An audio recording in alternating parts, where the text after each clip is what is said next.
ప్రపంచంలోనే అత్యంత సంతోషకరమైన దేశం ఏది? హ్యాపీ కంట్రీస్ జాబితాలో మనం ఎక్కడున్నాం? సంతోషానికి సంపాదనే ప్రామాణికమా? మనకన్నా పేద దేశాల్లో ప్రజలు హ్యాపీగా ఎలా ఉన్నారు? Watch this report.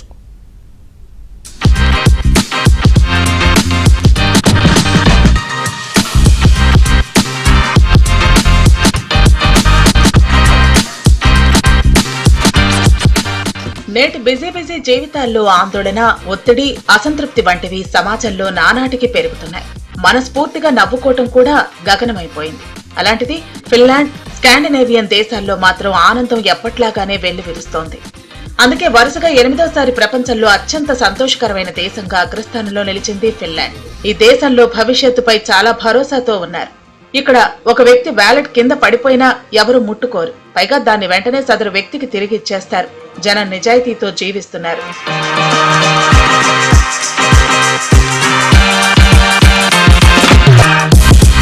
అంతర్జాతీయ ఆనంద దినోత్సవాన్ని పురస్కరించుకుని ఆక్స్ఫర్డ్ యూనివర్సిటీలోని వెల్బీయింగ్ రీసెర్చ్ సెంటర్ ఆనందకర దేశాల జాబితా విడుదల చేసింది. ఫిన్లాండ్ తర్వాత స్థానాల్లో నిలిచాయి డెన్మార్క్, ఐర్లాండ్, స్వీడన్, నెదర్లాండ్స్. 6వ స్థానం చేజెక్కించుకుంది కోస్టారికా. 7వ స్థానంలో నార్వే, 8వ స్థానంలో ఇజ్రాయెల్, ఆ తర్వాత లక్సెంబర్గ్, మెక్సికో ఉన్నాయి. టాప్ 10లో అభివృద్ధి చెందుతున్న దేశం మెక్సికో ఉండటం విశేషం. 10 పాయింట్ల స్కేల్ పై ఫిన్లాండ్ కు 7.7 మార్కులకు పైగా వచ్చాయి. ఈ దేశంలో అసమానతలు తక్కువే. ఆరోగ్యం, విద్య, ఉద్యోగం గురించి టెన్షన్ పడాల్సిన అవసరం లేదు. ఈ ఏడాది జాబితాలో భారత్ 118వ ర్యాంక్ దక్కించుకుంది. గతేడాది మన దేశం 126వ స్థానంలో ఉండగా ఈసారి 6 స్థానాలు ఎగబాకింది. మన దేశంలో సంపద పెరుగుతున్నా టెన్షన్, భవిష్యత్తుపై ఆందోళన తగ్గటం లేదు. చైనా 68వ స్థానంలో, దాయాది దేశం పాకిస్తాన్ 109వ స్థానంతో మనకన్నా మెరుగైన స్థానాల్లో ఉన్నాయని ఆక్స్ఫర్డ్ యూనివర్సిటీ నివేదిక వెల్లడించింది. అగ్రరాజ్యంగా చెప్పుకునే అమెరికా ఈ జాబితాలో 24వ స్థానంలో నిలిచింది. అగ్రరాజ్యంలో గత 2 దశాబ్దాలుగా ఒంటరిగా భోజనం చేస్తున్న వారి సంఖ్య 53% పెరిగినట్లు తేలింది. 12 ఏళ్ల క్రితం 11వ స్థానంలో ఉన్న యుఎస్ ఆ తర్వాత నుంచి అంతకంతకు పడిపోతూ వస్తోంది. అమెరికాలో మానవ సంబంధాలు మటాషైపోతున్నాయి. ఎదుటి వారికి, స్నేహితులకు సాయం చేయాలన్న స్పృహ నానాటికి కొరబడుతోంది.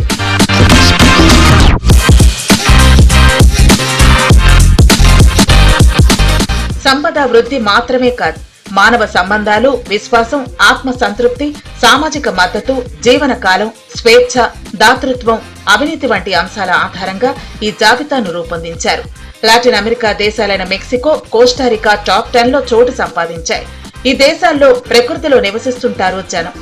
ఆత్మ సంతృప్తి కూడా చాలా ఎక్కువ. ఒక వ్యక్తి ఆపదలో ఉన్నారంటే సాయం చేస్తారు.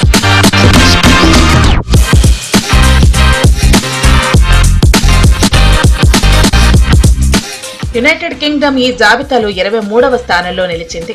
తాలిబన్ల పాలనలోకి వెళ్లిన తర్వాత తీవ్ర సంక్షోభం ఎదుర్కొంటున్న ఆఫ్ఘనిస్తాన్ ఈ ఏడాది కూడా హ్యాపీనెస్ లో అట్టడుగున నిలిచింది. దేశాల్లో పొలిటికల్ పాలరైజేషన్ పెరిగే కొద్దీ జనాల్లో అపనమ్మకం, విషాదం పెరుగుతోంది. ఇంట్లో కనీసం 4-5 ఉంటే వారు చాలా సంతోషంగా ఉంటున్నారని సర్వేలో తేలింది. ఒంటరి జీవితాల్లో విషాదం, ఉమ్మడి కుటుంబాల్లో ఆనందం ఎక్కువ. సామాజిక భద్రత, స్నేహం, ఇతరులపై నమ్మకం ఉంటేనే సంతోషం ఉంటుంది. ఇరుగు పొరుగు వారు కోఆపరేటివ్ గా ఉండాలి.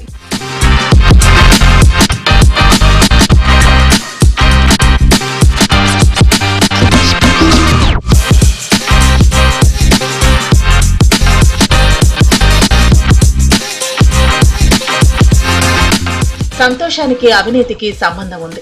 దేశంలో అవినీతి ఉంటే ఆనందం ఉండదని నివేదిక వెల్లడించింది. అందరికీ చెందాల్సిన సంపద అవినీతి వల్ల కొందరి దగ్గరే పోగుపడుతోంది. మన దేశంలో అవినీతి, చీటింగ్ ఎక్కువ కాబట్టే సంతోషకర దేశాల జాబితాలో వెనకబడ్డామని తేలింది. మన దేశంలో మానవ సంబంధాలు సైతం దెబ్బతింటున్నాయి. హ్యాపీనెస్ ఇండెక్సెస్ అన్నవి ఏంటంటే వాళ్ళకు ఒక కొలమానం ఉంటుంది. వాళ్ళు ఒక పద్ధతిలో కొలుస్తుంటారు. అంటే వచ్చి ప్రతి దేశంలో ప్రజలనైతే అడగరు మీరు హ్యాపీగా ఉన్నారా లేదా అని. వాళ్ళు కొన్ని కొలమానాలు తీసుకొని అలా ఏంటంటే జీడిపి ఎలా ఉంది, ఫ్రీడమ్ ఆఫ్ స్పీచ్, ఎక్స్ప్రెషన్, ప్రెస్కి ఫ్రీడమ్ ఎలా ఉంది, ప్రజలు ఎలా బ్రతుకుతున్నారు, వాళ్ళ హెల్త్ ఎక్స్పెక్టెన్సీ ఏంటి, ఇవన్నీ తీసుకుంటూ చూస్తూ ఉంటారు. అందులో ఆబ్వియస్లీ ఈ డెవలప్డ్ కంట్రీస్కి ఆ అడ్వాంటేజ్ ఉంటుంది. ఇట్లా ప్రైవేట్ ఇన్వెస్ట్మెంట్ లేదు. గవర్నమెంట్ అన్నిటిలోనే ఇన్వెస్ట్ చేయాలి, గవర్నమెంటే ప్రజల్ని చైతన్యపరచాలి, గవర్నమెంటే లిటరసీ తేవాలి, గవర్నమెంటే హెల్త్లో కూడా ఉండాలి, అన్నీ గవర్నమెంటే చేసుకుంటూ రావాలి. కాబట్టి మనకి బుడ్డి అడుగుల్లాగా అలా టైం తీసుకొని అందులోని మన దేశం చాలా ఎక్కువ జనాభా కలిగిన దేశం. అప్పట్లో స్వాతంత్రం వచ్చినప్పుడే సుమారు 60 కోట్ల పాపులేషను, ఇప్పుడు 140 కోట్లు అంటున్నారు.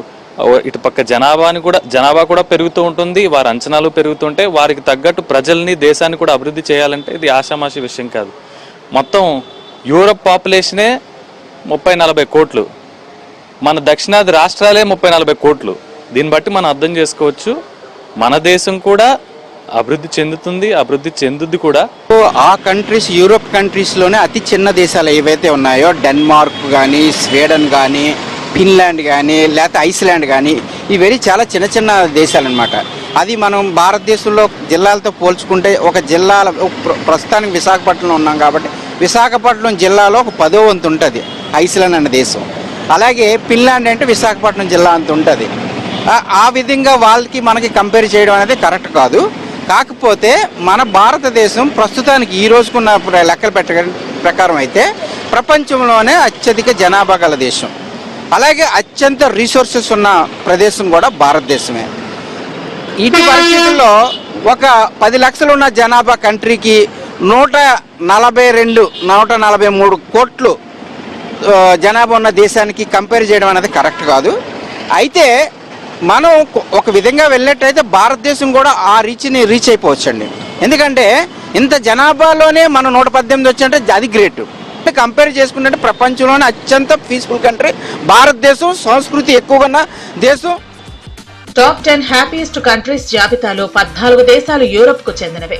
అసలు సంతోషమే లేని దేశాల్లో నెంబర్ 1 ఆఫ్ఘనిస్తాన్, ఆ తర్వాత స్థానాల్లో Sierra Leone, Lebanon, Malawi, Zimbabwe ఉన్నాయి.